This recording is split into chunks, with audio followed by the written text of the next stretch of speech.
And greetings. Happy Tuesday. Welcome to the Steve Deace Show here live and on demand on Blaze TV, radio, and podcast with Aaron McIntyre and Todd Erzin. I'm Steve Deace. We're brought to you by our friends over at Farmer Bill's. If you grew up on beef jerky, it's a must-have for that road trip. But if you ever read the ingredients, seen what they're putting in there: maltodextrin, MSG, synthetic nitrates, artificial flavors, tons of sugars, allergens, like ultra-processed soy and gluten. Not to mention a lot of the jerky companies are using the lowest quality imported beef, but not our friends over at Farmer Bill. Farmer Bill Provisions is a rancher-owned meat processor that sells pastured-raised meat snacks. They make this unique product called biltong. It's absolutely delicious. And here are the ingredients. This is it right here. Ready for this? Beef, apple cider vinegar, sea salt, toasted coriander, clove, white, and black pepper. That's it. Absolutely delicious. If you want to try their bestseller bundle today, go to farmerbillsprovisions.com. Bill's Provisions, so plural on both those words, farmerbillsprovisions.com, and you'll save an extra 10% site-wide with the offer code Steve, plus get free shipping. Free shipping and 10% savings site-wide with the offer code Steve at farmerbillsprovisions.com, farmerbillsprovisions.com. All right, coming up on today's show at the bottom of the hour, one of my mentors has a brand new book out about the faith. And since biblical worldview is kind of the prime directive of our show, and because I like helping my friends, just going to be honest about that, we're going to highlight and profile that book. Next hour, I got an interesting call yesterday, Aaron, from your new buddy, William Wolf, over at the Center for Baptist Leadership. You heard about this, okay? Yeah, he called me yesterday and said, hey, World Magazine is doing this profile of how evangelicals are reacting to RFK Jr. and his forthcoming confirmation hearing. And from what I can tell, they're only talking to like the Mike Pence types. Look on Todd's face there. What do I tell you about the magical power of vaccines? It is most people's true religion. And so William was like, hey, would you mind if I gave them your name? I mean, you mind talking to them? I said, oh, I will clear my schedule for said conversation. And I did yesterday afternoon at the last minute. And it was a great conversation. No complaints. We'll see how it turns out in the podcast they'll put out, I think, later this week. But I think it did spawn a conversation. And we kind of had this in 23 when we were vetting the candidates. And I said there were only 3 candidates that I thought represented any disruption to the system at all: Trump, DeSantis, and RFK Jr. And of course, the number one issue, I think, is the issue of life. It's the number one moral equation in a biblical worldview, is the issue of life. The stiffest penalties in God's law always come from those who falsely take or malevolently take life, right? So I thought we also needed to have a conversation about where these 3 guys are and what the term means. I think we need to have that conversation again here today. I think we need to have a conversation about what it truly means to be pro-life. And so we'll get into that next hour for fake news or not. And then a new column at the Washington Times, I think, does a great job laying out the challenges right now that Democrats have after this last election. We will talk to the author of that piece, our old friend Billy Hallowell. That's coming up at the end of the show in the final segment. But before we get there, here's Aaron's rundown of what happened while we were away. What happened while we were away, brought to you by The Crackdown Continues. Despite the bleedings and emotional blackmail from people like actress and singer Selena Gomez, Trump's deportation program continues. New Department of Homeland Security Secretary Kristi Noem is herself joining ICE raids in New York City. Here in New York City this morning, we are getting the dirtbags off these streets. Donald Trump boasted of his deportation program to a congressional Republican retreat last night. For the first time in history, we're locating and loading illegal aliens into military aircraft and flying them back to the places from which they came. And border czar Tom Homan appeared on CNN with Caitlin Collins and blasted the narrative that ICE is specifically targeting schools. If you're a criminal, you'll be deported. If you plan to enter the U.S. illegally, your chances of getting caught and sent back just went up. Whoops, wrong clip. What we had heard from immigration advocates is that this is going to provide a chilling effect to parents in the school drop-off line or something of that matter. It shouldn't be a chilling effect unless their child's a terrorist or a public safety threat. If they are a public safety threat, national security threat, they should be chilled. They should be afraid because we're looking for them. Well, if their parent is here and they're an undocumented immigrant, I think was more of the argument that they were making. They're not off the table either. I mean, they're in the country illegally, they got a problem. I mean, it's not okay. Look, it's not okay to enter this country illegally. It's a crime. And that's the way it's supposed to be. I wouldn't feel comfortable if I'm in Switzerland illegally. So we're going to enforce laws in this country. So, you know, the schools and the churches and the central location was a policy only for ICE. Only for immigration, right? But national security threats and public safety threats have no safe haven in this country, and we'll go where we got to go. Mexican President Claudia Steinbaum addressed her own citizens in the United States illegally recently, saying, quote, "Let it be heard well and heard strongly, the Mexicans there support the economy of the United States in the fields, the services, everywhere." Learning Chinese today. Today's phrase is the who in the United States? 美国的谁? Democrat Senator Gary Peters of Michigan has announced he will not seek re-election in 2026. Peters has occupied his Senate seat since 2014. Also, I missed this in Michigan during her State of the State speech last week. Governor Gretchen Whitmer says baby killing is good for the economy. Protecting these freedoms is the right thing to do. And it's just good economics. States with extreme laws are losing talent and investment because you know what? Bigotry is bad for business. Meanwhile, in Florida, Republicans in that legislature, in the face of the greatest tailwinds in favor of immigration enforcement nationally, are trying to undo and thwart Donald Trump's agenda, supported by Governor Ron DeSantis. DeSantis, as you know, called for a special legislative session to beef up Florida's already pretty good immigration laws. Instead of passing those measures, House Speaker Daniel Perez gavelled out of that special session and into a new one where they're trying to pass flaccid immigration laws and divest immigration enforcement power from the governor to the Ag Commissioner.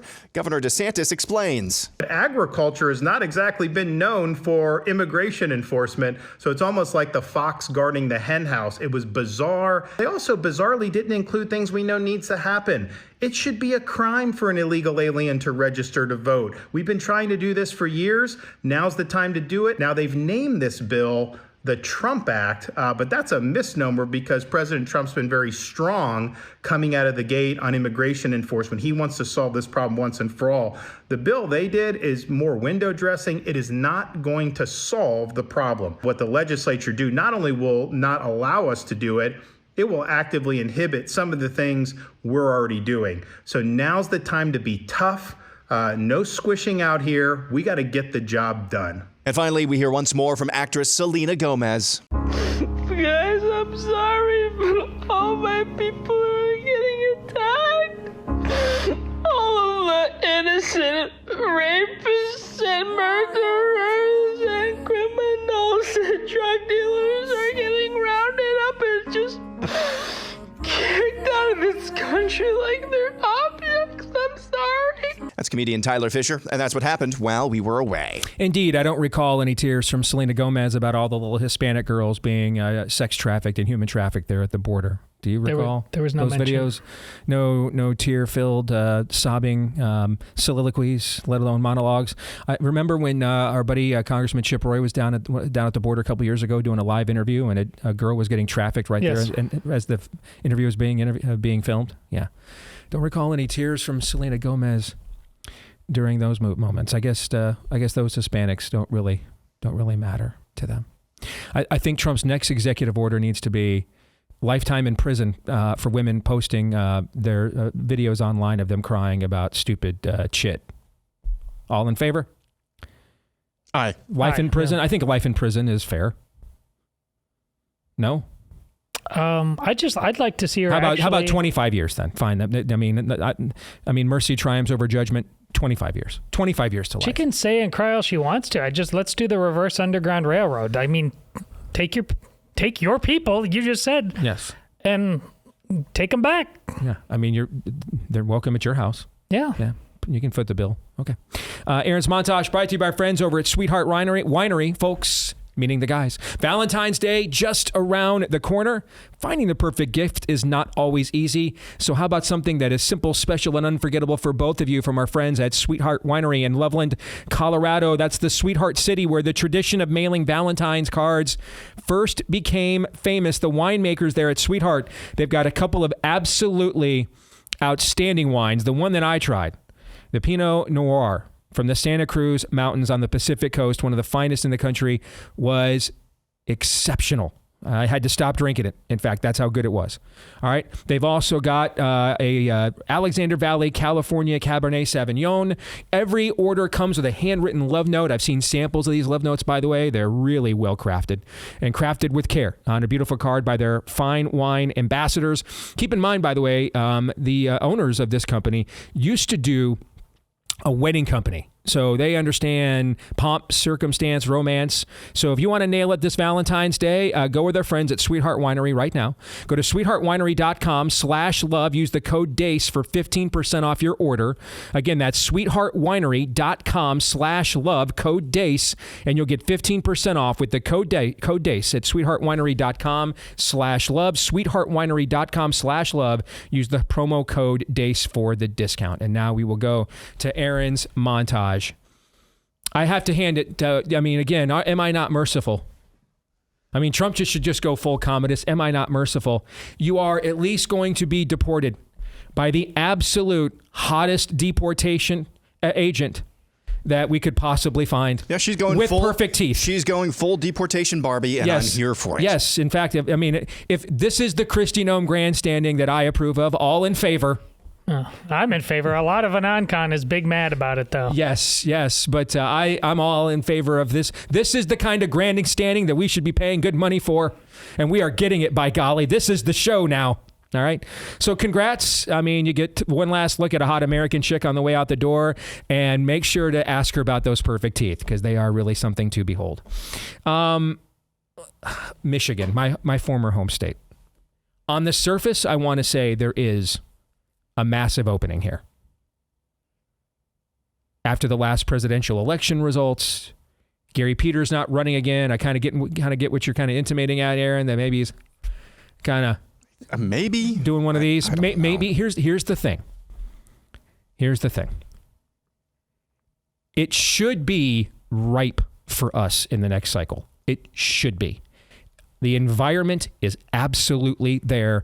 The people demonstrated in the state of Michigan in the last election. They're willing to go in a different direction. All right. So the opportunity should be there. But you need to understand what is the state of the Michigan Republican Party. Doesn't mean it has to be a perpetual state,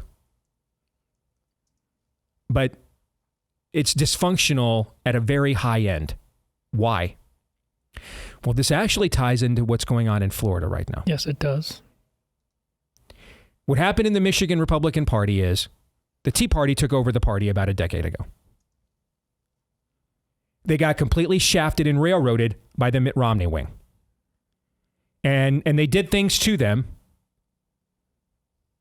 like people like Ronna Romney McDaniel, people like that. They did things to them they never would do to Democrats. They did things to get rid of them, to get them out of power, out of control of the Republican Party in Michigan. They did things to them that they would never, a level of ruthlessness they would never be able to, they would never be willing to do and impose upon Democrats. While Democrats have a governor who just stands up and says, if you won't let me murder my kid, you're a bigot, and smiles.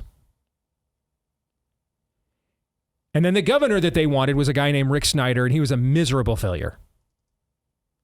This created a great amount of distrust within the Michigan Republican Party. Now, there's a lot more to it than this. I'm giving you the Reader's Digest version because it'll tie into what I'm going to say about Florida here in a minute, which all of us need a constant reminder of and to understand and not forget. And so after you backstab your base, after you betray your base, and then you install a total failure that ushers in literally a demonic regime in control. Literally a demonic regime. You are now guilty of a crime in Michigan if you report voter fraud. Kill your babies however you want, whenever you want. It's in the Constitution. Turn the kids into geldings and remove the breasts of the girls in the state constitution. And so this created a lot of distrust. And then what happened is that old Tea Party wing became like hyper skeptical to the point of conspiratorial and didn't trust, and you can't blame him for this, anybody. The problem is that makes it very difficult to unite that grassroots group of people around a leader. And that's been the problem now for going on a decade. The machinery the Democrats have in place in that state, never forget, in the final Real Clear Politics polling average, Gretchen Whitmer was up by 1 point on Election Day 2022. She ended up winning by 10. What did Trump win Michigan by? I'm off the top of my head. It was like 1.4 or something like that. Pretty slim. Yeah. Okay, let me tell you then what it really was. 6-7 points, given the machinery that they have in place there. Finding someone that you can unite that grassroots around there, very difficult. And unfortunately have another wing of the Republican Party that would rather actually have Gretchen Whitmer in charge than someone whom that grassroots would prefer.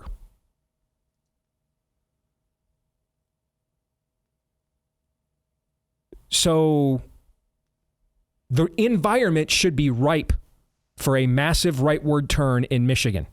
But having an institution in place that is capable, let alone willing, to take advantage of said environment is the problem there.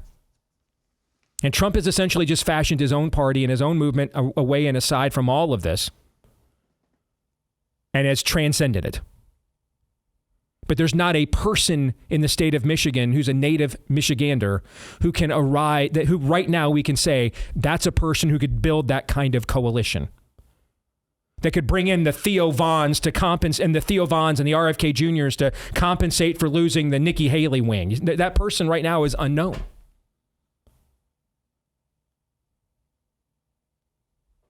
Which brings us to Florida. What is happening in Florida is a reminder that the Bible is always correct. The dog returns to its own vomit. That's another way of saying no one rises above their own worldview. No one does. The dog returns to its own vomit. If you're a junkie, you'll continue to be one until your worldview is changed. If you're an abuser, you'll continue to be one until your worldview is changed. If you're a simp, you'll continue to be one until your worldview is changed. If you're a user, you'll continue to be one until your worldview is changed. And if you let people use you, you'll continue to do so until your worldview is changed. You can't rise above your own worldview. Cannot do it. It's impossible. And usually requires a transcendent force to change one's worldview.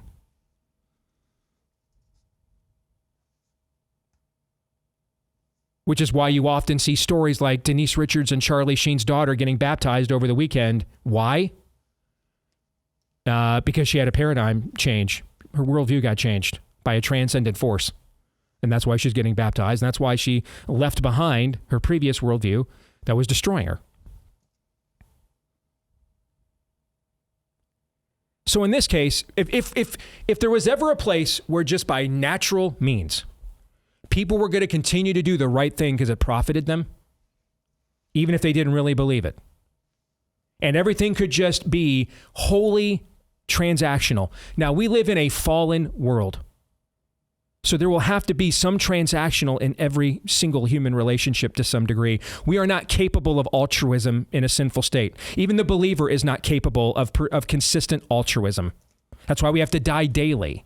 That's why we have to live a life of repentance. Not even the believer with this Holy Spirit of God living in them is capable of living a life for the rest of their days of 100% pure, unadulterated altruism.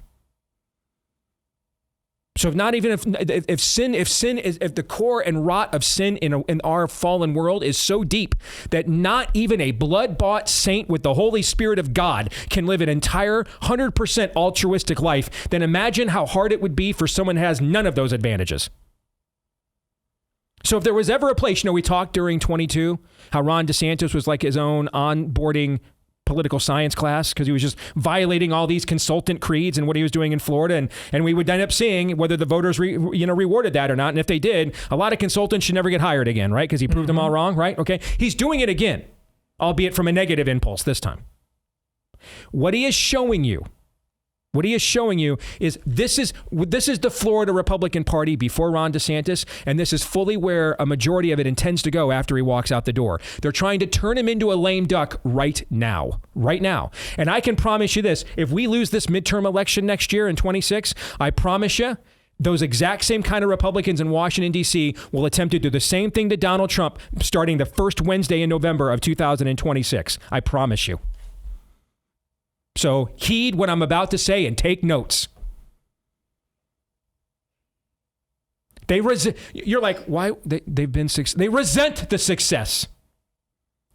Jerry Jones has spent 30 years humiliating himself repeatedly in public because he resented the fact that Jimmy Johnson got credited for success winning the Cowboys Super Bowls that he did not. And he has spent 30 years humiliating himself and the most popular fan base and brand in sports because of that. No. Simple merit alone and success alone is not enough to take sinful people and inspire them to be better than themselves perpetually. We do need a meritocracy to have sinful people be willing to better themselves at all. But eventually, your sins find you out and the dog returns to its own vomit.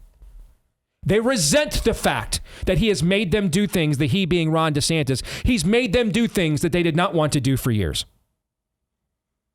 They resent the fact that he made the previous Republican governor, Rick Scott, look as useless as mammary glands on a bowl. But Steve, you wanted Rick Scott to be Senate Majority Leader. Indeed. You know why? Because someone who's a complete Trump gobbler with no soul and a technocratic hack is 1,000 times better than the Nikki Haley, Mitch McConnell wing of the Republican Party. That's not when I endorsed Rick Scott for Majority Leader, you had it backwards. That was not a statement of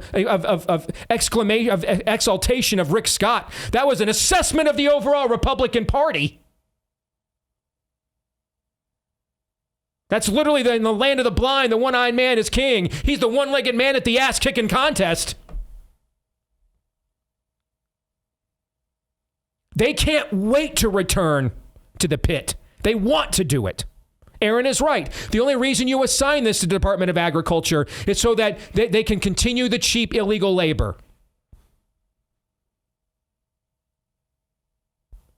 How much money have these people made? How much acclaim have they received because of the leadership of Ron DeSantis? They can't wait for him to go away. They're trying to speak him into lame duck status already right now.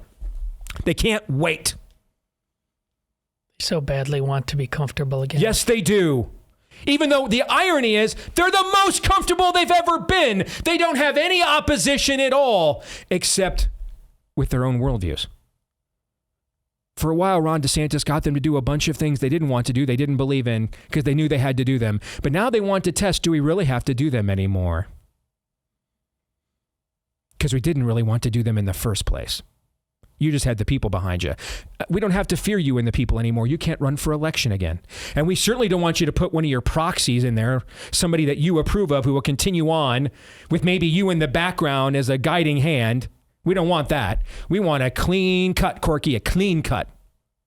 These people would rather go home and bite their pillows and waiting for Guffman this thing than actually pick up the mantle of the successes Ron DeSantis has had and move onward. And I promise you this.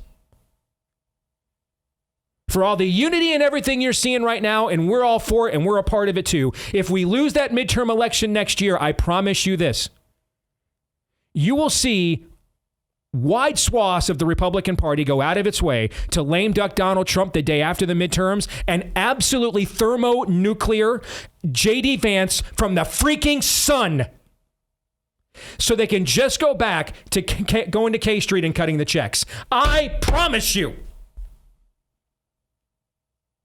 If they won't even take yes for an answer in Florida, a state Obama won twice, which almost voted for a guy who did cocaine off a gay hooker's ass for governor, and yet now they've eradicated their opposition. Except here's the thing, Ron is now actually down to the real opposition. The traitors and quislings in the uniparty, our version. And that's being exposed right now. But in Florida, if they can't even take yes for an answer, grab the surfboard and ride the wave all the way to Valhalla. If they won't do it there, guess where they will do it? Nowhere. Nowhere. There's no party. There's no movement. There never was. Ron DeSantis doesn't represent a movement. He's the movement. Donald Trump doesn't represent a movement. He is the movement. This is the same party and many of the same people that were fine losing this country forever if the effing check cleared. And don't ever forget that.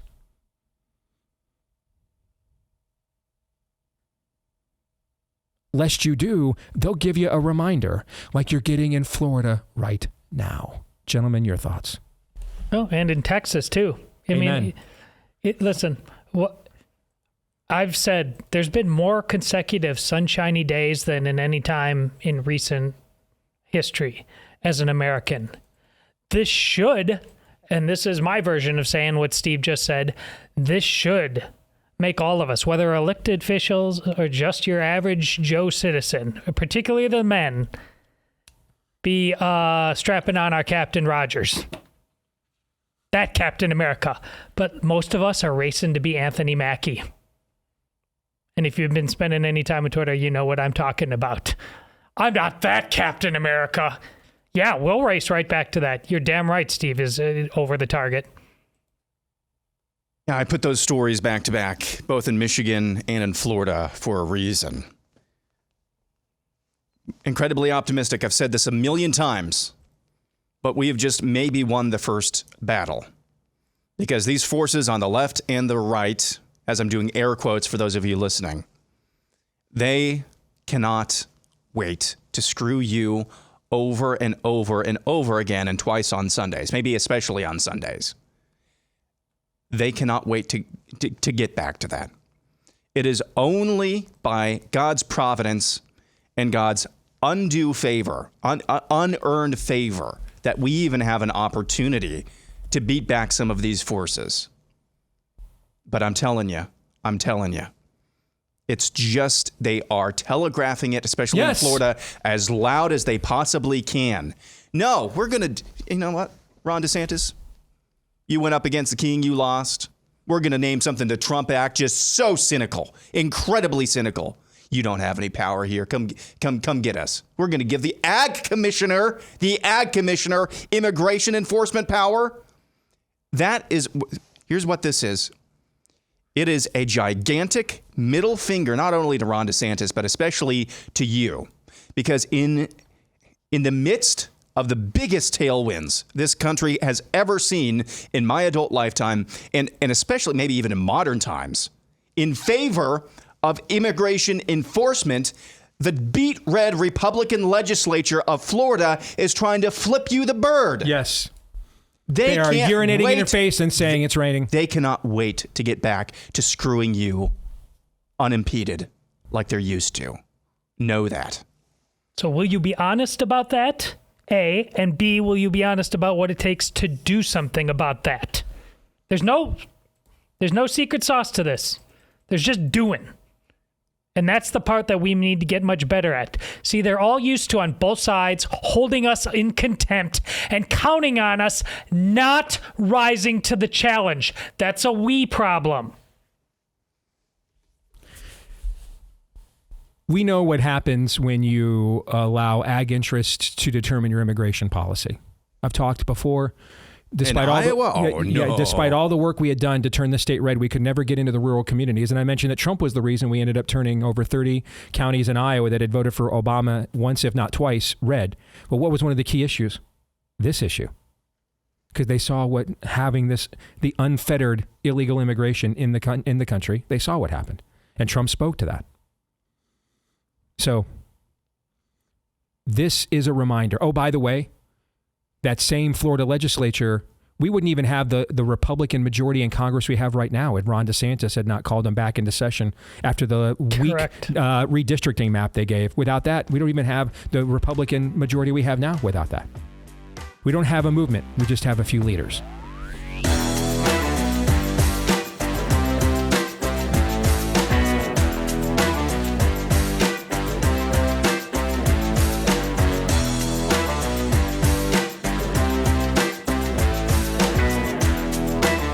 I know I keep harping on this, but I'm going to kind of keep harping on this. There is the temptation to say, we've got Mo right now, so let's just relax and enjoy the show. No, it's not a show. It's real life. It's civilization. Nothing less is at stake. So you never know. You never know when this could turn on a dime. And your Western Carolina, you're LA and the wildfires. You're the next, that can never happen here. And it happens where you are, in fact. So make sure you've contacted our friends over at Jace Medical. Get the Jace case of some of the most proven, successful antibiotics in all of human history. And make sure you've got a backup of those just in case with the Jace case. And now you can also expand the Jace case as well to customizable options, including things like ivermectin, drugs that win Nobel Prizes that they then try to take away from you, maybe right when you needed it the most, stuff like that. Right? Use the code DACE10 at checkout for a discount on your order when you go to jace.com. Jase, jace.com/DACE, jace.com/DACE. Use the code DACE at checkout. DACE10, I should say, is the code at checkout for the discount on your order. Code DACE10 at checkout for the discount at jace.com/DACE. All right, I mentioned at the top of the show, I got a call from Aaron's new buddy, William Wolf, over at the Center for Baptist Leadership. That's what it's called, Aaron, correct? Yeah, Center for Baptist Leadership. Thank you. And he was concerned that World Magazine, for those of you that are not in not even evangelical subculture, but like a certain subculture of evangelicalism, World Magazine is a highly thought of publication and media outlet. And they were doing a feature on how evangelicals are responding to RFK Jr. And his forthcoming confirmation hearings, which I believe begin tomorrow. And then this matters because even though evangelical turnout disappointed compared to where it had been in Trump's previous two races back in November of last year, we still represent, by and large, the largest subset within the GOP base is white evangelicals. So it does matter what the base's opinion thinks. And William called me and said, hey, we're getting wind that they're getting ready to work on this feature, but they're only talking to Mike Pence, George Bush era Christian conservative leader types. Would you be willing to talk to him? And I said, I will clear the deck to make that happen this afternoon. And I did. And I talked to the gal writing the story there, and she was very conscientious and didn't surprise me at all that she was. And we had a very good conversation for roughly 45 minutes, I think it was, on various things. And I clearly said several things to her she had not heard anywhere else or considered.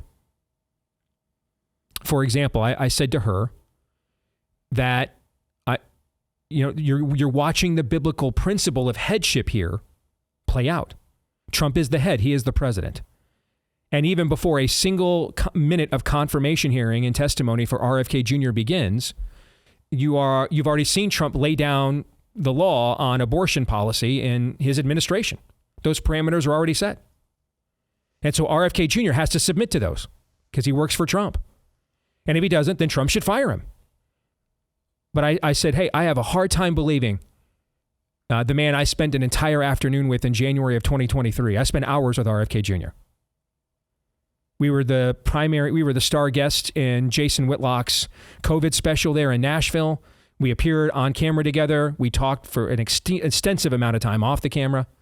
I have a hard time believing RFK Jr., I said this to World Magazine, I have a hard time believing RFK Jr. sacrificed his own relationship with his own family, the closest thing to royalty that we've ever had in America, sacrificed millions of dollars, social standing and everything else. He sacrificed all of that to finally get the power to actually do something about the issue he did all this sacrificing for, and he's just going to throw it all away so he can post some cheeky pro-abortion stuff on the HHS website. I just don't believe that. That's what I said. I said, furthermore, if your detractors, I told the reporter at World Magazine, if your detractors have someone that believes in defending the unborn and has demonstrated anything close to the level of knowledge, conviction, and sacrifice on matters of public health that are a primary source of tyranny in America today, if they have that person, have them come forward with them. And by all means, we'll sort of like Todd, when you have said for years, tell you what, you can have all the abortions except rape or incest. Here's the deal, sign on the line. And of course, they're never going to sign on the line, right? So that's a good way of fleshing out false objections, right?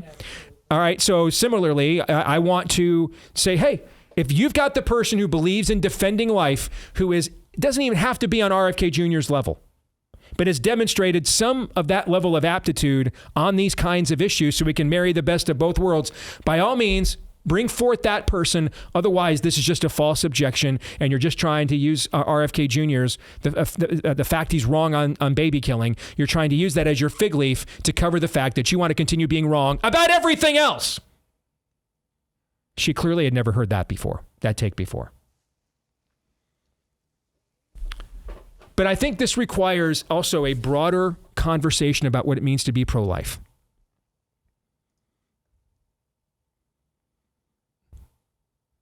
Ultimately, the attack that the other side has used on us, that all we care about is stopping babies, and we're not really pro-life, that attack is true, but not for the reasons that they think. The reality is the people most likely to do the adopting, the people most likely to do the charitable giving, the people most likely to do the serving are the people most likely to be pro-life for the unborn. That's the data. And it's unquestioned. So their use of it is their kind of version of a group of people who thought it was cute to try to turn Christ is King into a taunt of a Jew named Ben Shapiro last year. I mean, Christ is King. We all agree on that. It's why we're doing the show the way we're doing it, right? Mm-hmm. And we're out here to proclaim the lordship and kingship of Jesus Christ, that there's not even a square inch of any of the cosmos that he does not declare over which that is mine. Correct? We all agree on that, right? We do. Yeah, but that was not the context that this was being uttered about this time last year, was it? No, it was just being done to taunt Ben Shapiro because he's a non-messianic Jew. So essentially, you've turned something that is true into a blaspheme. You've taken the Lord's name in vain. When you have taken the power and might of the Lord's name and turned it reductionist and reduced it to a taunt or your own devices or a swear word or anything else that is for your personal narrative, that is idolatry. You have violated the commandment against blasphemy. Similarly, the people who don't do almost any of the adopting, don't do almost any of the charitable giving, don't do almost any of the serving, coming at us and saying, you guys only care about stopping abortions and don't care about life, that's a blasphemy. They look at their own life. It's clear that's a taunt. They don't take that stuff seriously because they're not living it out themselves, right? Mm-hmm. In fact, we're the ones living it out. But where they are correct, even though their premise is flawed, but it is true, there is more to saving life than just trying to stop abortions. That is true. That's very true. We just got a reminder of this. Our way of life came this close to never returning, never coming back. And it was actually someone who said they were a Christian named Francis Collins that came this close to helping them take it away from us and never coming back. Who to this day has shown not one iota of remorse whatsoever for all of the people that have been needlessly harmed or even perished because of the poisonous jab that he promoted to the church. Well, Steve, what about your boy Trump? Well, my boy Trump yesterday just reinstated 8,000 military members to full rank and back pay that his jab drove out of the military. They did not do that. My boy Trump just appointed RFK Jr. to oversee the agency that would actually determine what is and isn't justice in this realm. Did he not do that? Yeah. Now, you and I could argue, we could disagree whether that's enough atonement for you. You are welcome to have your standard where that is concerned. But the comparison here between Francis Collins and Donald Trump is no standard whatsoever. One guy is actually committed to acts of attrition here. The other guy has demonstrated not even an iota of remorse. So no, they're not the same. And they're not even trying to be. How come for 3 decades, red dye number 3 was fine, and now suddenly it has to go away? How many people did that harm? Is that a life issue? I kind of think that it is.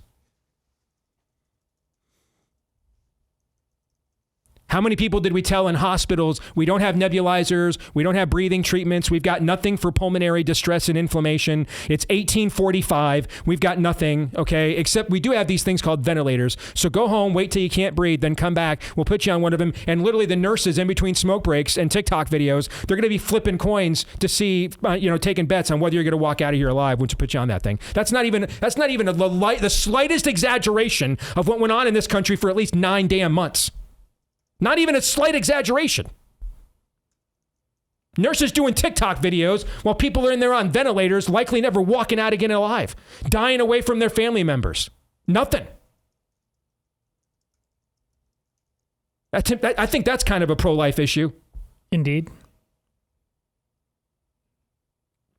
I kind of want to know, and I don't, I just use this as an example. I don't really know off the top of my head how many ingredients are in a Ritz cracker in America or Canada. But just as an example, there's a ton of foods out there that there's a lot more ingredients when we read the back panel in the United States than there is when we read them in Canada or in many of the Western countries. Why? Why are we one of the only industrialized nations on earth that allows unfettered pharmaceutical advertising? I said this to her. We've got to do one or the other. Hell, I'd do both, but you have to do one. Either we have to remove the immunity shields or we got to get rid of the advertising. But to give them unfettered advertising and an immunity shield, essentially turning government into a coercive agent, tacitly, if not explicitly, endorsing these injections and these medications, and then also shielding people that are manufacturing them in case anything goes wrong, that is absolute fascism. Can't continue. Now, both of them should be gone, but at least one of them has to be. You can't have both. You can't have unlimited liability and then unlimited marketing at the exact same time. That is turning human beings into guinea pigs, Soylent Green as people at that point. That seems to me that should be a pro-life issue. I think so. I agree. And so I think that this idea of life is not simply reduced to just as a child's rights don't begin at the birth canal, they don't end there either. They don't end there either. So to me, I said to the gal at World Magazine, I'm getting the best of both worlds. I get Trump resetting America's abortion policy back to where it was from the day he left office. When we all agreed at the time, again, we can argue whether he did enough. There was no argument at the time that he was the most pro-life president we ever had. We all agreed with that, right? January of 2021, when he left office, that's what we all thought, correct? Right. Again, we all could argue whether he did enough, but we can't argue he did more than anyone else, correct? Mm-hmm. All right. So he's at least, I'm getting the best of both worlds. I'm getting Trump resetting the board back to where things were the last time he was president, at the very least. And now I'm getting RFK Jr. uniquely situated and placed on the issues he has demonstrated almost inspired levels of conviction. What's the L here? I'm getting the best of both worlds. So I'm going to take yes for an answer.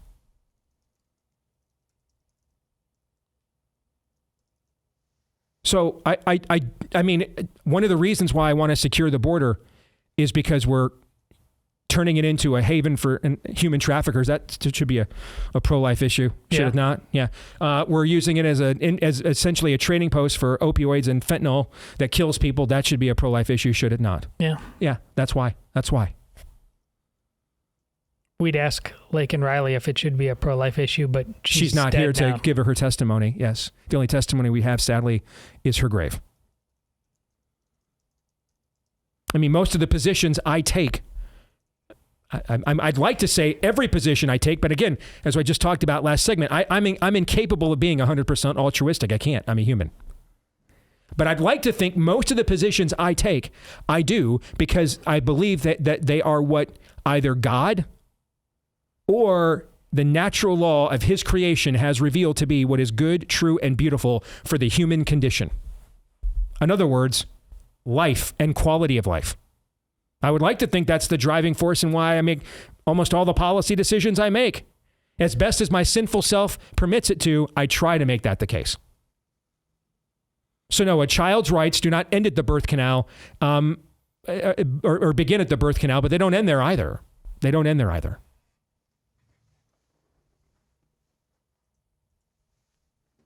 I think the soul raping and the mind murder of our children in these satanic indoctrination centers, I think that's kind of a pro-life issue. If instead of educating our kids, we introduce them to the very gates of hell, I kind of think that's a pro-life issue, actually. I mean, maybe I'm wrong on that. It was for me. Yeah. That's why it was the very first cause I ever engaged. My very first few months doing a local radio show was putting the first black person ever on the Des Moines School Board. Now, did I do it because he was black? I didn't give a rip if he was purple, green, transsexual. Well, actually, transsexual, I would care. Pansexual, vegan, lizard person, the kind of people Aaron hangs out with. I did it because he cared about the damn kids just as much as I did, maybe more. That's why I did it. Because he saw they were uniquely and wonderfully made in the image of God. That's a life issue.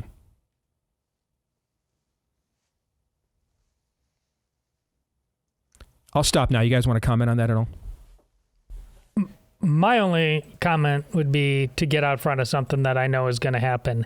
If you're one of the Gnostics who are going to fill Steve's email box after this, or his X thread about how he's pulling his punches, this is just his way of pulling his punches on the life issue. If you're actually going to do that to the guy that was out front on this before almost everybody else his entire career, risking his neck on the principles of this issue, trying to change it to personhood, testifying to his own life, his own mother's choices.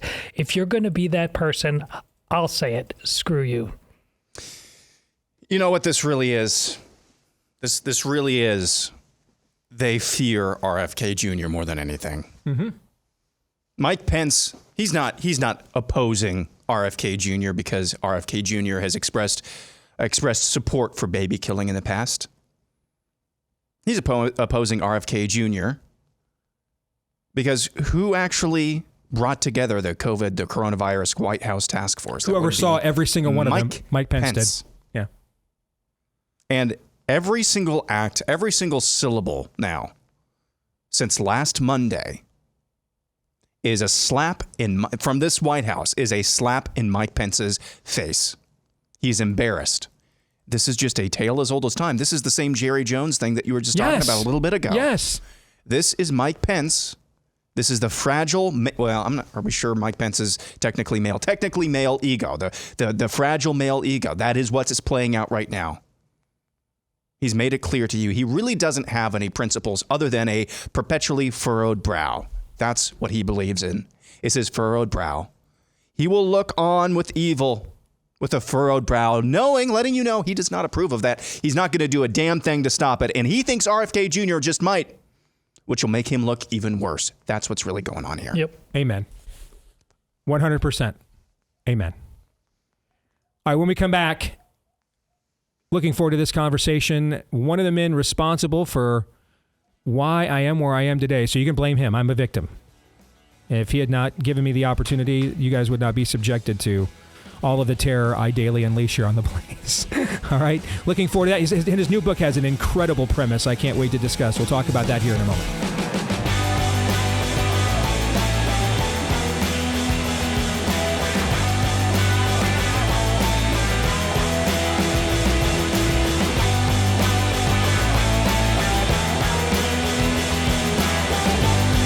And greetings, back here with Hour 2, live and on demand on Blaze TV, radio, and podcasts. Steve Deace here with Todd Ers and Aaron McIntyre, and you can let us know what you think about what we think via the stevedeace.com inbox. Just email us, steve@stevedeace.com.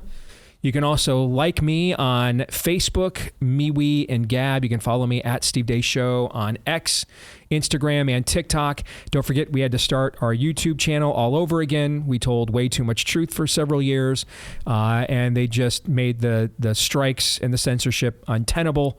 So we're trying and starting all over again. So if you could subscribe to our new YouTube channel, we would appreciate it, at Deace Show on YouTube. That's at Deace Show on YouTube. And then finally, for those of you that are into the podcast, thank you. You're a big part of our audience. If you wouldn't mind being one of the now tens of thousands that have left us 5-star reviews on the various podcast platforms out there, we appreciate each and every one of those. Now, maybe you don't like the show. We would never ask you to lie, of course. Maybe you kind of like the show. We absolutely would ask you to exaggerate. So we don't think there's anything unbiblical about exaggeration. Don't lie.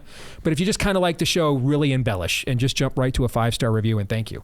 And then also, if you'd hit subscribe or on iTunes follow, we appreciate that too, because that means every time one of these new episodes drops, it will drop it right there in your feed. And I really need you to do that because I'm in a contract year. All right, this part of the show brought to you by our friends over at BIRCH Gold. And yes, we're excited about the election results, but, next time it might not be Colombia. Next time it might be a country like China. All right, so our enemies are not going to just sit there and say, by golly, you go out there and make America great again, and we're just going to be here rooting you on. All right. So there's going to be some trade-offs. There's going to be some uncertainty. All right. So learn why gold is still a viable diversification tactic now more than ever with BIRCH Gold. And they're releasing their ultimate guide for gold in the Trump era with a foreword by Don Jr. himself. You can get this for free along with BIRCH Gold's information kit on gold, all for free by texting my name, Steve, to the number 989-898. 989-898. 989-898. Learn how you can convert an existing IRA or 401k into a tax-sheltered IRA in gold. So text Steve to 989-898. Get your free copy of the ultimate guide for gold in the Trump era and their information kit on gold as well. No obligation, only information, and with a forward from Don Jr. With an A+ rating from the Better Business Bureau, countless 5-star reviews, and thousands of happy customers, you too can trust BIRCH Gold. Text my name, Steve, to the number 989-898. All right, coming up at the bottom of the hour, Billy Hallowell is going to join us. He's got, an insightful piece up at the Washington Times about the challenges Democrats are facing now moving forward after these last election results. But we're going to talk about, I think, a largely undiscovered country of theological thought that I think has fascinating potential reverberations. And I told you guys my goal now, last year I did the Bible in a year for the 7th time. My goal is to do it now every year for the rest of my life, right? And it just, as you go through it, there's never a point in time, if you take the Word of God seriously, there is never a point in time you're not going to have it challenge you in ways that it did not before, or you're not going to notice things for the first time, or they will stick out to you more than maybe they did before. It's the only perfect thing on the earth. It is not an old book. It's an eternal one. It is not a book that tells us what did happen. It tells us what always happens and what is happening right now. And this book, and I'm not just doing this because he's a good friend of mine and I wouldn't have my career without him, although I must confess, that is a pretty big selling point to get me to do this, all right, if we're going to be honest. All right? But it's not just that, I promise. It's mostly that, but not just that. But this is a fascinating concept. Jesus, the prequel, and the incredible difference it makes in your life. In other words, where was Christ, right? If in the beginning was the Word, and the Word was God, and the Word became flesh, where was the Messiah before Bethlehem? Where was Christ this entire time? All right. And you can see it's written by a guy named Harden. And in our neck of the woods, Van is a radio legend and really just a human legend, just a quality dude. I'm proud to call him one of my mentors. I literally would not be. There's a group, a half a dozen maybe men that God just strategically put in my life or in this business, who at the perfect moment, and without them, I would have just supernovaed by now, or not even gotten to the point where I could supernova. And Van, you of course are one of them. And I can't say thank you enough, which is why I say thank you over and over again, brother. How are you? I'm just fine. And then this kind of adds up. Now you said you're in the contract time, so no wonder you're having me on. Yeah, you're used to these conversations. Yeah, but this time you just have a rooting interest. Yes. Yeah. So let's start with the idea of a prequel. Okay. And so Christians believe in the Trinity, Father, Son, Holy Spirit. Okay. So the argument is, John writes in one of his small epistles at the end of the scriptures, when the term Antichrist is actually formally introduced for the only time in the scriptures as a term, he refers to people that are Antichrist as those who denied that God came in the flesh, that Jesus came in the flesh, or what Christians call the incarnation, right? Okay. That's all right. And so what was God, where was the Son before the incarnation? What was he doing? Okay. Or because there's another theory, and sometimes it's been referred to in theological circles as modalism, and historically Christianity has referred to this as heresy. And if you read the book, The Shack, that's kind of what it articulates. Okay. Yeah. There's a moment in The Shack where, and much of the book is very well written and very heart-stirring, but there's some theological things that if you have some discernment, you get the spot one eyebrow. And in one of them, God the Father says to the man in the shack, we became Jesus. Okay, talking about the Trinity, where actually the traditional Christian view was, in the beginning was the Word, and the Word was God, and the Word became flesh, right? So before we get to Bethlehem, then, where was Jesus? What was going on? Yeah, and we never even heard the word Jesus until the angel came to Mary and Joseph, says, you're going to have a baby, and you name him Jesus. And so my thought was, I think the church in general has done a fairly good job of teaching Bethlehem through Ascension, the 33 years, the 33 as I call it. Some churches haven't even done well at that. But for the most part, people know about that. And as I studied the Bible and I started reading this stuff about the Word of God in the beginning, and I started wondering the things you're asking. Where was he? What did he look like? How did this work? So I thought, well, Star Wars has a prequel. Dumb and Dumber has a prequel. They did make a prequel to Dumb and Dumber. I know NCIS has a prequel now. Origin. Dexter, where the serial killer is the hero, now has a prequel, correct? Yes. So I thought, let's dive into that and spend a little more time on that. That was eternity past, and we've got eternity present and future that's coming. Those 33 years, they're the most important ones probably, but that's pretty small compared to... And he's only active in ministry for about 3.5 of those 33 years. Yeah. Exactly right. So I started looking into this, and I knew a little bit about it, but the more I studied, the more I cross-referenced, I thought, I don't remember him teaching me about this when I was in Sunday school. And that happens a lot in America today, but go ahead. On a variety of topics. Yeah. So I thought, I've got to kind of outline this and talk about this and show it to people. And everybody that's seen it so far said, wow, I knew a little bit of that, but this, I think if somebody's going to tell you a story, you do not want them to start in the middle of the story. Right. That's exactly what we've done for years and years and years. So before we get to specifics, and we're probably going to address terms like theophany and some of these things probably, right?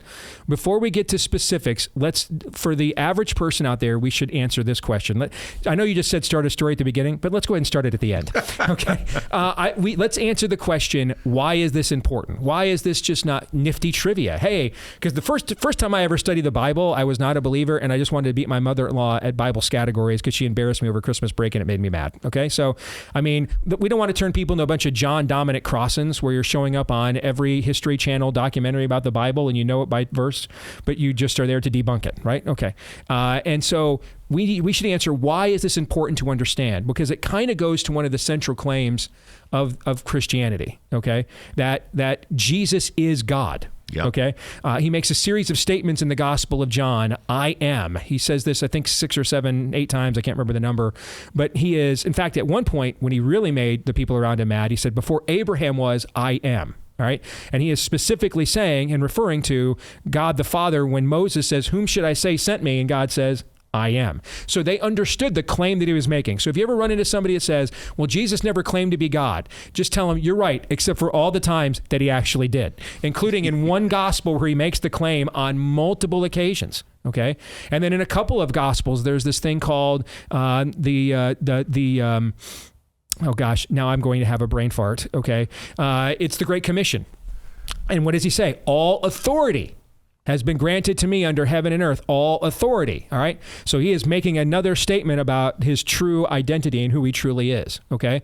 And so is this an idea that Christians just kind of fabricated for their own narrative because people weren't buying into the resurrection bunk, and so they had to take this the next level? That's what skeptics say. Or is this something that is hinted at, revealed? Paul says that we are now the unveiling of the great mystery of what the Old Testament scriptures were pointing to and talking about and referring to, right? I'm in Deuteronomy and my Bible in a year right now, okay? And Moses is giving his farewell address to the people, and he says, you won't listen to me, but there will come a time that the Lord will raise up a great prophet. Whom is the one that Moses is referring to in that moment, right? Okay. And so what did you find when you researched this stuff to see if the early church retconned all of this, or if this has been revelation from the very beginning? Okay, well, I'll address that, and I'll address your original question was, so what? What difference does that make in my life? And the subtitle of the book is The Incredible Difference It Makes in Your Life. Right. Well,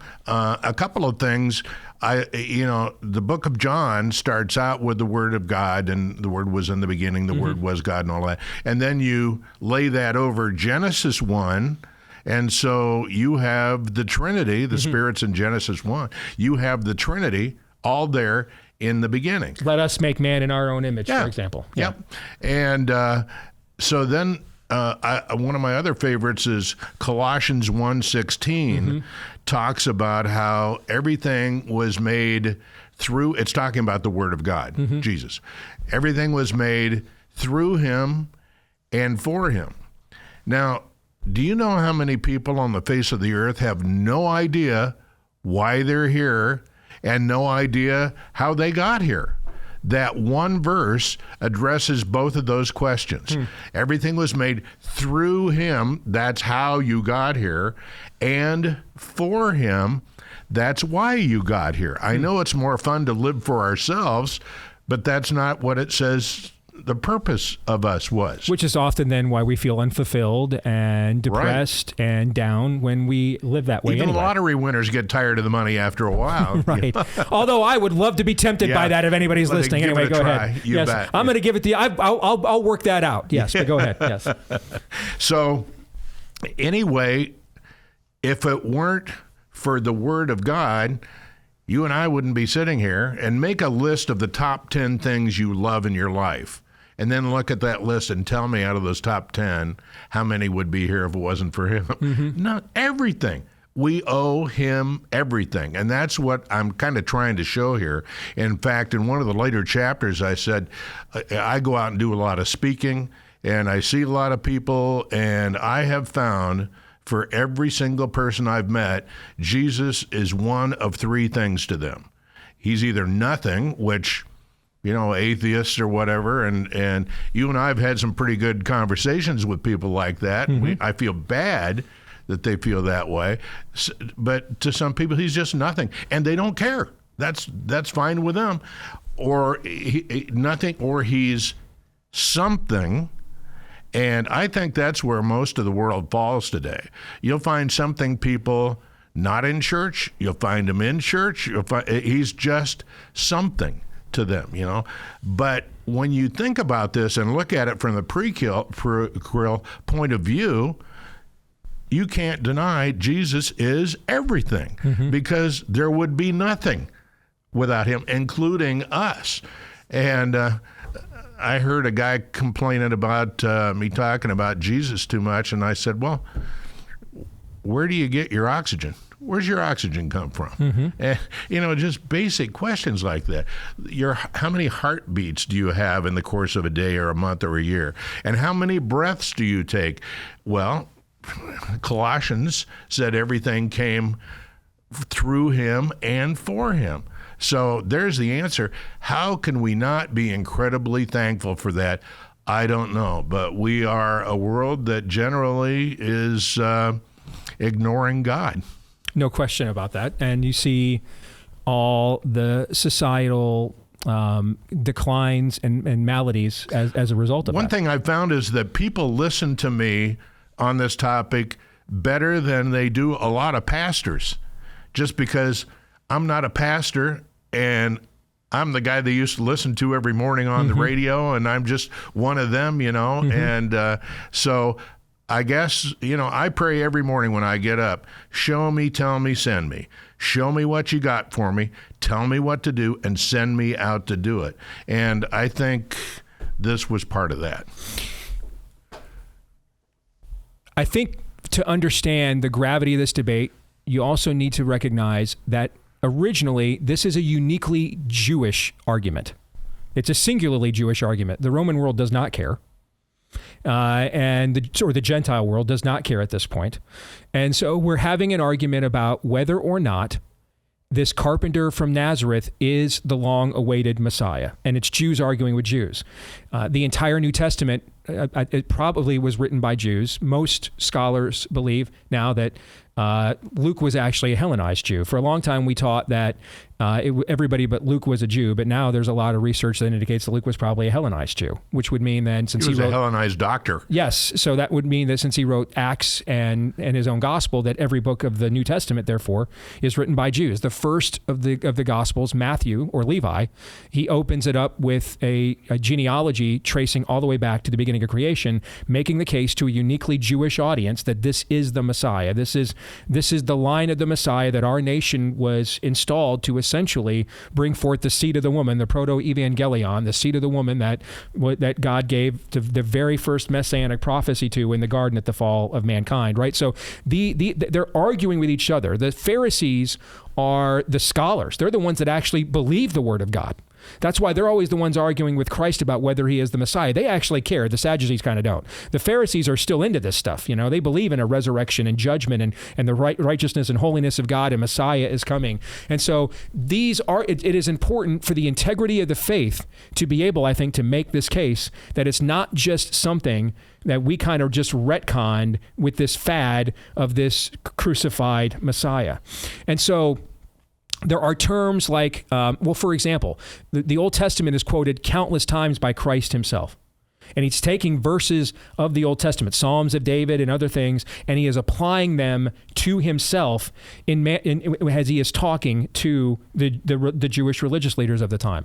There's this thing called theophanies, or pre-incarnation, meaning before Christ took on flesh, pre-incarnation views of the Son of God. There's a chapter in there about, I call them Christophanies. Christophanies, same thing. Yeah, same thing. And so that is essentially, I'll hand it to you. Would you say Daniel's friends in the fire, when they see one like the Son of God, sometimes that is considered maybe a Christophany or a theophany, okay? But since you did a whole chapter on it, you talk about that. All right. Well, I did put that as, I never say this is a definite Christophany, because what I do is I go by black and white of the Bible, what it says. It never says this was Jesus Christ and they're in the fire with them. But one thing that I've noticed is that in those days, in those parts of the Bible, whenever there was somebody like that, and I think it was Jesus myself, but they called him the angel of God, an angel of God, or the angel of God. Angel, yeah. And after Jesus Christ is born, you will never see that term again anymore. It's gone. So that's kind of a tip-off. Did you find that sometimes I've heard this distinction, that when the Old Testament refers to an angel of the Lord, that is a member of the heavenly host. And when it refers to the angel of the Lord, that is a theophany or a Christophany. Did you kind of explore that? Yep, absolutely. I in fact, before I started looking at this, I didn't realize that they don't say the angel of the Lord in the New Testament. It's only in the Old Testament. So I said, well, that's a good clue. That's a very good clue.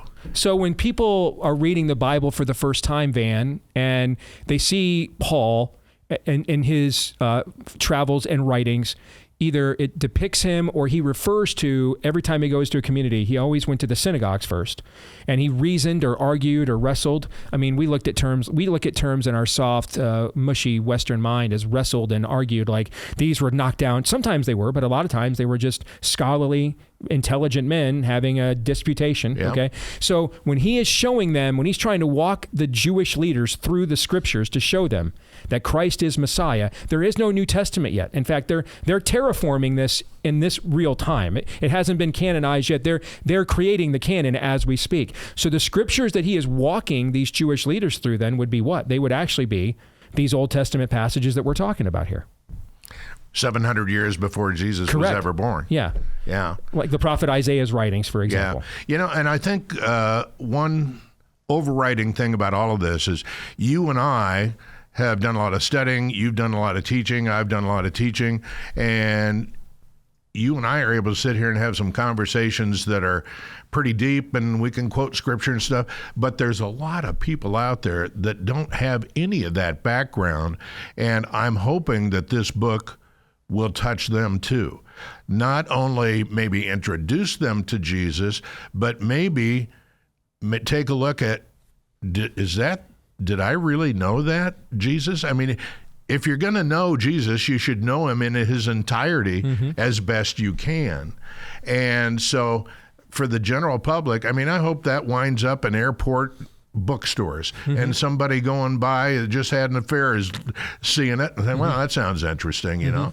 And so it's not just for the high level debates and arguments, but it's for anybody. And I tried to write it that way. In fact, I wrote it fairly short chapters and large print. Why? Because when I read a book, that's what I like. That helps me. I think it speaks to that there is a plan. There is an executor of that plan. That there isn't just random acts, and that this is heading ultimately somewhere because it ultimately started somewhere. I think that's the important thing for people to understand. There's organization, and if there is organization, there has to be an organizer. You don't put a bunch of bolts in a shoebox, shake it up, and come out with a Cadillac DeVille, you know? Exactly. Todd and Aaron, you guys have any thoughts here as we close things out with Van?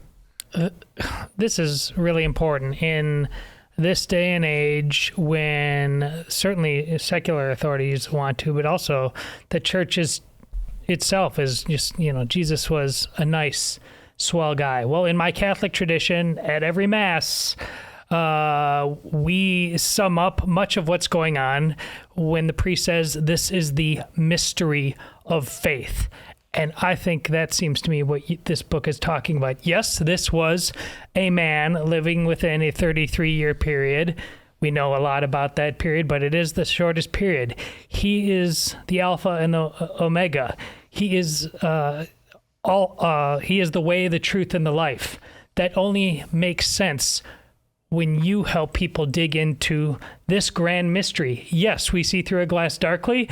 We're putting a puzzle together, but it's a glorious puzzle. And the more pieces you get to it, the more pieces you want to find and keep going that way. So that's the service you're really doing. We are supposed to be in jaw-dropping awe of this story, and that's what you're helping people do. I have met so many people that were not deep into faith that think of Jesus as Santa Claus. Yeah. You know, he showed up and did good things, and that's it. Man. That's the Jesus preached by some of the largest churches in America right now. Yeah, absolutely. Just saying, but anyway. That was 33 years. Aaron?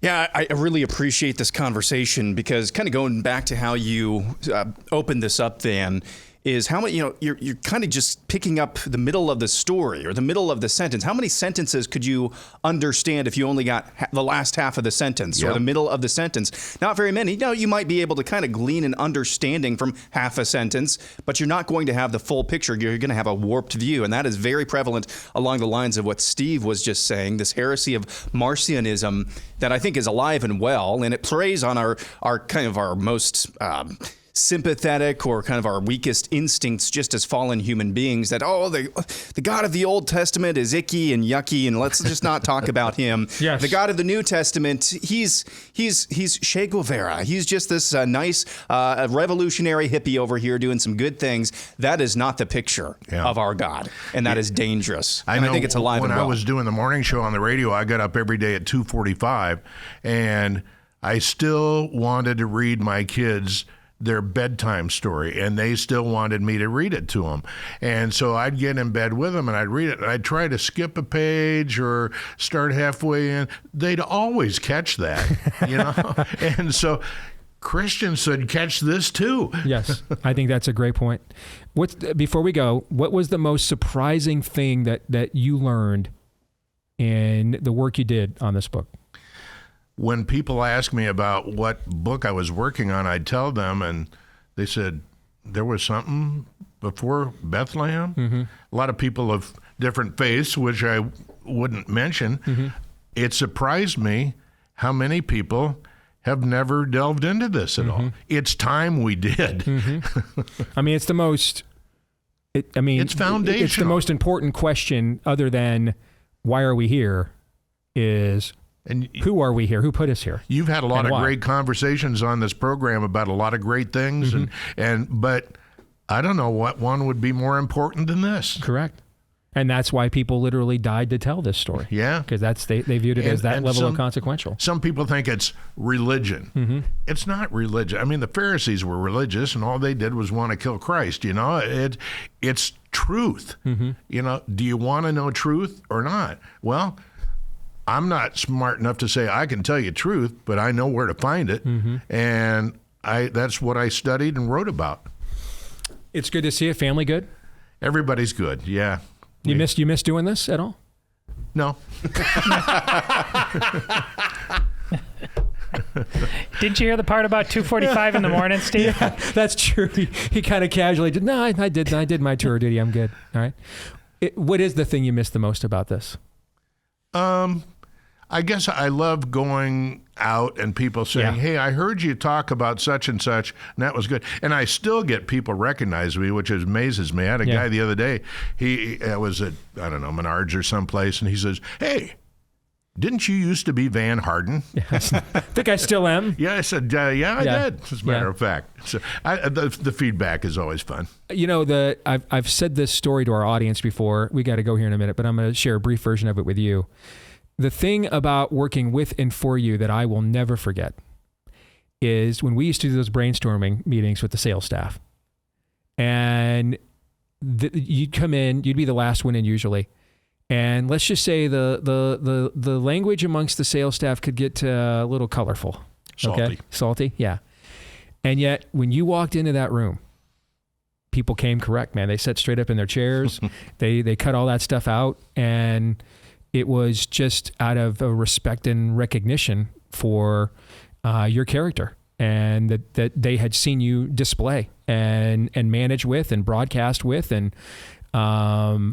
that's just, I thought that was one of the coolest things I've ever seen in my entire career. Well, that's all God. I mean, I'd be nothing without him. And if there's anything good about me, that's it. That's the thing. You managed to do it without beating people over the head. Although I've proven you can make a career out of beating people over the head if you enjoy it. Right? You used to do that. I mean, you drug the bodies out in the street. That's true. That's true. Maybe I'm giving you too much credit. I softened them up for you, and then you came in and just finished them off. Yes, it is. It's always good to see you, brother. I hope you. Good to see you. Say hi to your family. I will. Me. It's good to see it. And let me also say, it is good to see you finishing well. Thank you. Because that is something in my daily prayers right now as I kind of enter into the 50s with grandkids and the kids getting ready to, the last ones getting ready to leave the house. And I want to make sure I finish well. And men like you are setting that example. So I appreciate that. Thank you. Thank you very much. You got it. All right. When we come back, the problems and challenges that the Democrats face after this last election. I thought a pretty insightful column about this in the Washington Times a couple days ago. And then I looked and saw the author is somebody we know. So let's put him on. So we will. He's going to join us here next. Stay tuned.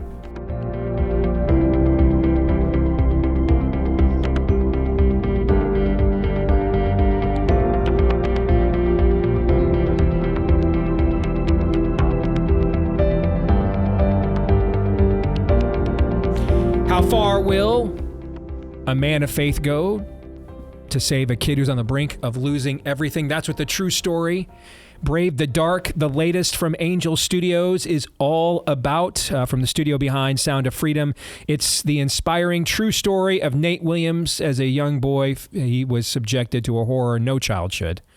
And of course, that level of darkness is hard to come back from.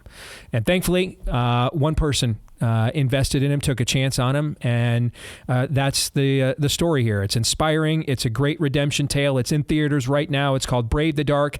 Get your tickets today at angel.com/Steve. Get your tickets today at angel.com/Steve. Again, that's angel.com/Steve. And if the book by one of my radio mentors, Van Harden, that we just featured on the show last segment, just to reiterate that, if that appeals to you, the idea of Christ before Bethlehem. What's the prequel story here? What was the plan? Or did he just suddenly show up, this mysterious baby here in the hinterlands of Judea? No, it is the answer to that question, by the way. But Van will help you answer that question. Again, the book's called Jesus, the Prequel, and the incredible difference it makes in your life. And it's at Amazon, or you can just go to Van's website, vanharden.com, just like it sounds. Van, VANHARDEN. vanharden.com. If you want to get the book, again, that's vanharden.com. And Van is trying to go into some deep theology here, but make it very accessible because it's also very important. Again, you can go to vanharden.com and get that book. So I found this piece last week, and I thought it was very insightful over at the Washington Times. The headline, Trump's political resurrection sends 3 warnings to Hollywood, the media, and progressives. And then I looked at the byline. I'm like, wait a minute, I know that guy. Well, let's just get him on. Billy Hallowell joins us here. Good to see you again, Billy. How you been, brother? I'm doing well. How are you? I'm doing well. And so it definitely feels like we are on offense here for the first time. And I mean, I don't remember the last time that it felt like we were on this level of offense here. I mean, I've been doing this will be 19 years in June. Not during any of those 19 years. So maybe in the 80s or something when I didn't care because I was a kid, you know. But I can't remember the last time you felt this level of offense, right? And so What does that mean then for these 3 entities that kind of represent the opposition? Let's go into them one by one, okay? Let's start with Hollywood, right? So even today there's this story about Anthony Mackie, right, who's out promoting the new Captain America movie, okay? And for example, I've probably gotten 10 texts from people I know. My wife asked me this at dinner last night.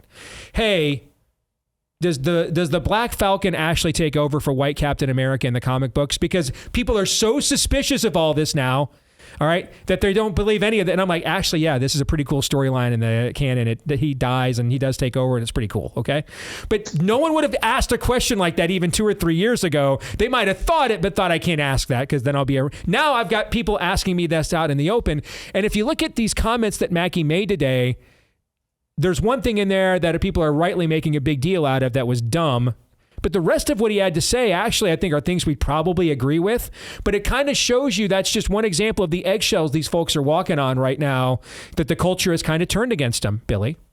Yeah, well, I mean, welcome. This is, I think, how a lot of Christians and conservatives have felt for a long time, right? That there's eggshells you have to walk on. You have to be afraid of being canceled. You've got to worry about all these different things. People like you haven't been as worried about that, but I think most people have been. Not sharing who they're going to vote for, not, and Hollywood, because you want to go one by one. I mean, you look at Hollywood, you go back to the 90s, right? That's when things started to shift. You had Seinfeld, Friends, shows a lot of people love, shows I have loved, in the past and still enjoy sometimes. But there was a shift in the culture because of these shows. And you really had Hollywood, and this is not just Hollywood's fault, it's also the church's fault and people for retreating.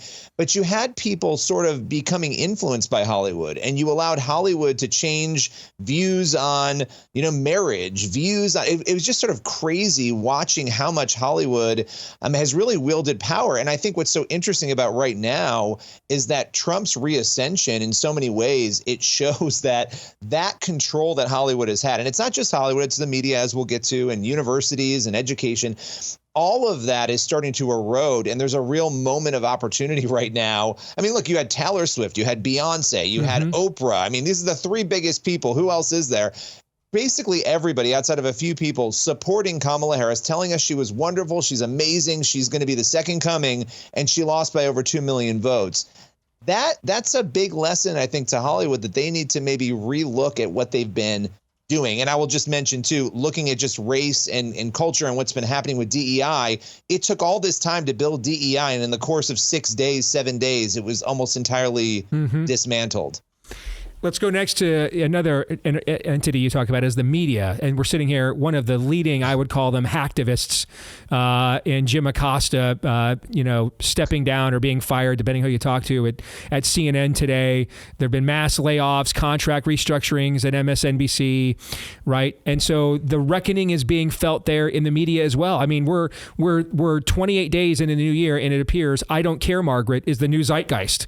Okay, what J.D. Vance said to the CBS reporter in his interview over the weekend. So again, this is another paradigm shift we're seeing. Yeah, no, and it's been coming for decades, right? I mean, for decades, conservatives have said, hey, we want a seat at the table. And guess what? In a lot of ways, thank goodness they didn't give a seat, because it allowed The Blaze and other outlets to rise up because people were looking for something else. But what you have now is a widespread distrust of the media. And that's why they're doing these layoffs. People are not watching. They're not tuning in. They don't trust them. If you look at the Gallup polling on this, I mean, 36% of Americans told Gallup last year that they have no trust at all in the media. And another 33% had very little trust. And about 3 in 10 said that they have a great deal or even a fair amount of confidence that the press is going to be accurate or fair. They're not fair. They haven't been for a long time. But I think with Trump, they overplayed their hand. They went so far. I mean, look, Trump is Trump. He's going to say things and do things that have to be covered and talked about. But when you're saying the Martin Luther King bust was removed, when you're saying all these things that just are not true, they're provable to not be true, it erodes trust. And I would say that's actually dangerous, because there are moments, what we really need is a healthy media, and we don't have a healthy media. We have a dysfunctional media, but hopefully they learn the lesson. I don't have strong confidence they will, but we'll see. See, you alluded to something there at the end. This is the biggest challenge I have trying to do a show from a biblical worldview. I'm a commentator. I'm not a journalist. I've had to do some journalism the last few years because of the state of our media. Okay. But I got into this business to comment on their work. Okay. And they don't do a lot of that work anymore, but nevertheless, that's commentary is still my primary thing. Finding information that is factually accurate, so I'm not breaking commandments to bear false witness. That is, as we continue to kind of descend into this post-truth America, the challenge for Christians will be that more and more of the right is going to want a narrative more than truth to counter the narrative of the other side, right? And on one hand, that is our coalition, and we are in a form of a cold civil war. And clearly, I think we want much of what the right represents to prevail compared to most of what the left represents. At the same token, that our kingdom is not of this world ultimately. We can't break God's commandments even for the most earthly of good of causes. I feel this tension like all of the time. The financial pressure and incentive to just feed a narrative, even if it's not necessarily true, is we really just, I think the answer is we've got to take seriously evangelizing the right in America. We kind of left the right behind so we can get the suburban wine mom and get on the cover of Christianity Never magazine. And so we've kind of left the right to a French Revolution kind of dynamic. We have to be really more intentional about reaching young men and the right in America with evangelism, I think. 100%. And that's the thing, we're talking about lessons for progressives in the media in Hollywood. I think the biggest lesson, though, and I didn't write as much about this in the pieces I wanted to, is for the church, because right now you have this moment where there are a lot of people who are even atheists and agnostics, liberal Democrats, who are saying something's wrong. We weren't told the truth about COVID. We weren't told the truth about gender. You have young people who, God forbid, some of them, their lives have been destroyed. They're realizing they weren't told the truth about these issues. And there's a real openness to truth, realizing they've been told a lie. They may not understand the gospel. They may not get that truth. But we have this window right now. And I think we've done such a terrible job in so many ways as a church. We've done a lot of great things, too, but of really cultivating and stepping in. You step into the gap in doing what you do. I mean, that's what you do. But a lot of people have not been doing that. And we have this window. I hope we take it, and I hope we change people's hearts, because we can make somebody a Republican, a conservative, great. But if they're not saved, if they don't know who Jesus is, then there's no hope and there's no point, right? So great, you voted a certain way, but how are we going to change people? And I would just say we're watching young people show up in droves, get baptized in the back of trucks on college campuses. There's such a thirst right now. I hope that we all step into that and recognize it. Amen. The last one I'm fascinated by, progressives. What lessons are there for them to learn other than you really just, your worldview is bad and you should leave it? I mean, what other lesson is there for them? We don't want them to like repackage the demonic ideology better. So I'm not sure what lessons they could learn. So go into that. Yeah, I mean, the lesson that they can learn is that not only is the ideology bad, that you cannot serve yourself. Serving yourself is a lie from the pit of hell. It takes you nowhere good. And all the issues we've talked about, and there are a million other ones, and you know this better than anyone, they are rooted in serving the self, because that is what the entire progressive mindset, and I know that people don't realize this when they're in it, but I'm talking about the structures of it. It is built on the self. How do you feel? How do you think? What do you believe? That is what guides you. There's no other North Star. It's yourself. You can't have, billions of people having different North Stars. It doesn't work. And I think the chaos, it's actually ironic because the chaos of that ideology is what is actually imploding the Democratic Party right now from within, because there's no centerpiece. There's no central belief. So, my hope is that they discover the truth that we were just talking about. And I'm not saying that every single progressive doesn't love Jesus. I just think there's a real conflict between being a Christian and following Scripture and standing by these progressive ideologies that have gotten us nowhere and fast. And so I would hope there'd be a wake-up call. And look, I mean, the Democrats of 30 years ago, I still didn't agree with them, but they were not what this is. No. I mean, this is something else entirely. No. How about maybe get a little bit closer to that? Even I can still disagree with you, but I can stomach the fact that you're not trying to transition, 5-year-olds. So it's kind of hard to coexist with a worldview that says human nature is basically good, and in literally quotes, "Ye be like God, and did God really say?" Kind of hard if you're a believer to coexist with that, let alone be an adherent of that, because there's repudiations of what you claim to believe, actually. All right, you've got a new project coming out too. I wanted to tell our audience about investigating the supernatural. Tell us about that real quick. Yeah, this film comes out March 11th. It's with CBN Films. You can go to cbn.com/supernatural, but it's about miracles. I went on this journey around the country and looked at powerful real life miracle stories. And we approach it from a Christian lens, but really a journalistic sort of investigative journalist lens of, hey, are these stories real? And they're powerful. I mean, a guy who's basically paralyzed on half of his body for 10 years, he's healed. A brain tumor, healed, so these incredible stories that you get a chance to kind of journey with us and explore, and you make a decision for yourself. And it comes out when, and how can people learn more about it, Billy? March 11th, cbn.com/supernatural. All right, good stuff. Hey man, good to see you. We'll do it again sometime here soon. All right, take care. Billy is brought to you by our friends over at, there it is, Patriot Mobile. They are on the cutting edge of the parallel economy that we desperately need. Unfortunately, we don't fully have. So where we do have it, take full advantage. Make the switch today to America's only Christian conservative wireless phone provider. They'll give you a free month of service to get you started with the promo code Steve. You can keep your number, switch your number, keep the phone, upgrade the phone. They'll customize it to you and your family's needs as best as they possibly can with their 100% US-based customer support team, which means you'll be able to actually understand what they say. All right. Our family made the switch and we haven't looked back. And I saw last year, when I've been telling you they take the money you give them and reinvest it back in the values that they share with you. I saw it. I did 3 of my speaking engagements last year. I did 3 conferences all over the country.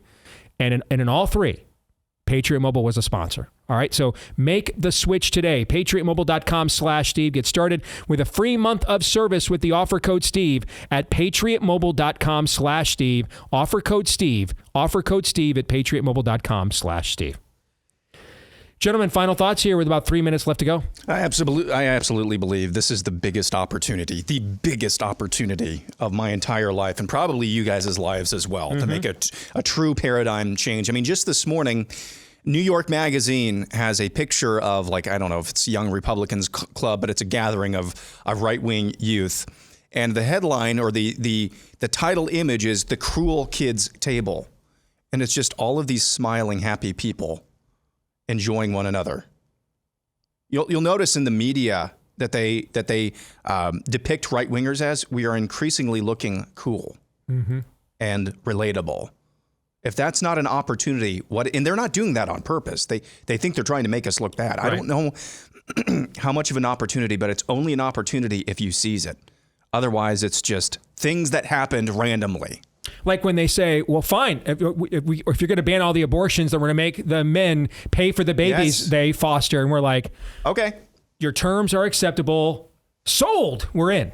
And they don't know what to do with that. Well, okay, you guys want everybody to have guns. We're going to make sure all law-abiding black people have weapons then. And we're like, okay, then. You got us. We're in. Todd, your thoughts? All these lessons should be learned, but I guarantee you they're not going to be learned without consequences. No doubt. You're seeing that at the border here. This is real.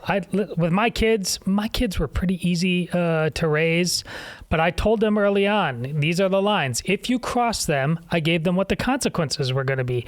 For example, they would have to go to their teammates without wearing their uniform for a little girl's soccer game and have to explain to them why they can't play today.